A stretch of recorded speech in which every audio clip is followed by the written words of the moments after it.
बहनों और भाइयों, मैं आपको एक मैया रानी की शिव चर्चा की कहानी सुनाना चाहती हूँ। आप बहुत पूरे अच्छे से पूरे ध्यान से इस चर्चा को सुने। माता रानी की एक दौरानी जिठानी थी। जो जिठानी थी वो तो पैसे वाली थी और जो दौरानी थी वो बहुत गरीब थी बेचारी। उसके खाने तक को भी लाले पड़ रहे थे। आया कार्तिक का नहान।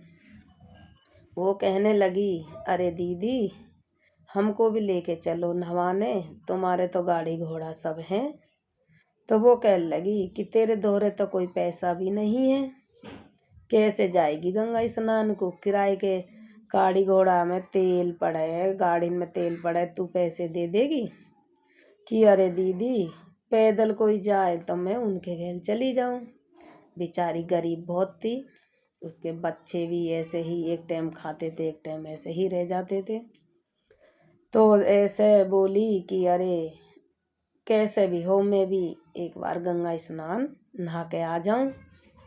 तो वो अपने बच्चों से बोली कि बेटा, तुम यहीं पे रहना, मैं गंगा स्नान जा रही हूँ तो मैं वहाँ से प्रसाद लाऊंगी, और मैं जब तक नहीं आऊँ तुम कहीं मत जाना बेटा।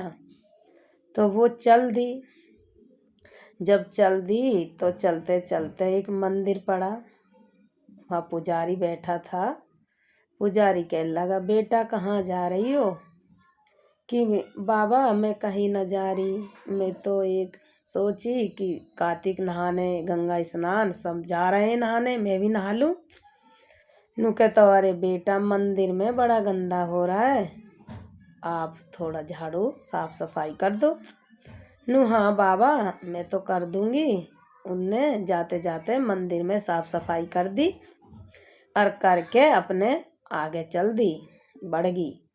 तो फिर कहने लगी, आगे मिली एक तुलसी मैया। वे मतलब सूख रही थी पानी वानी के बिन। फिर वो बोलने लगी कि बेटा कहाँ जा रही हो? कि कहीं ना जा रही तुलसी मैया, मैं तो यही कार्तिक का नहाने जा रही हूँ। अरे नो कहता, बेटा थोड़ा जल मेरे में चढ़ा देती, मैं प्यास के मारे बहुत बाकुल हो रही हूँ, थोड़ा जल मुझे दे दे। ये उनने इधर उधर देखा, उसे कहीं जल दिखा और तुलसी मैया को जल चढ़ा दिया। और फिर वो चल दी आगे। आगे जब चली तो गौ माता एक भूखी प्यासी थी और वो इधर उधर घूम रही थी भूख के मारे, चक्कर लगा रही थी चारों ओर। तो वो गौ माता बोली, अरे बेटा कहाँ जा रही हो? कि गौ माता कहाँ जाऊं, सब गंगा स्नान जा रहे हैं, कार्तिक का जो गंगा स्नान होता मैं भी नहाई आऊं। अरे नो कहता, बेटा मुझे थोड़ा पानी पिला दे, मैं कई दिन से प्यासी हूँ और भूखी भी हूँ। तो उसे पानी भी गौ माता को पिलाया और घास थोड़ी काट के इधर उधर से गौ माता को खिला दी। फिर वो आगे चली तो उनको ना एक मैया मिली बूढ़ी सी रूप में। वो कहने लगी कि बेटा कहाँ जा रही हो?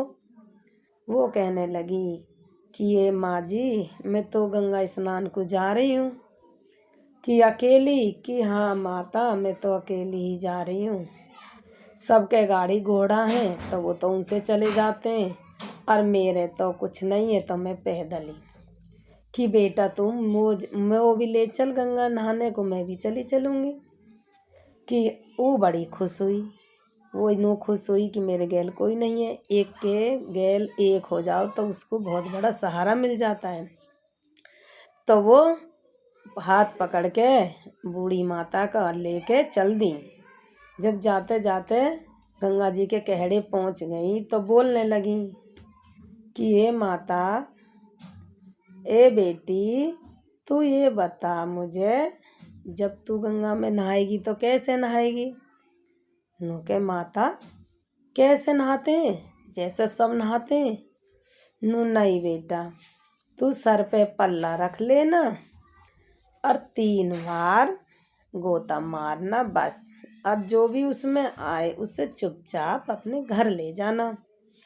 और बेटा मेरे ना इंतजार मत करना, मैं बूढ़ी हूँ, मुझे कहाँ लेके जाओगी तुम। और मैं तो जैसे तुम्हारे साथ आई ना बेटा, ऐसे किसी के भी साथ चली जाऊंगी। तुम घर चली जाना बेटा, मुझे ढूंढना मत, मत मेरा इंतजार करना। तो जब वो नहा के 3 गोता मारे और ऐसे झोली भर के अपने चल दें।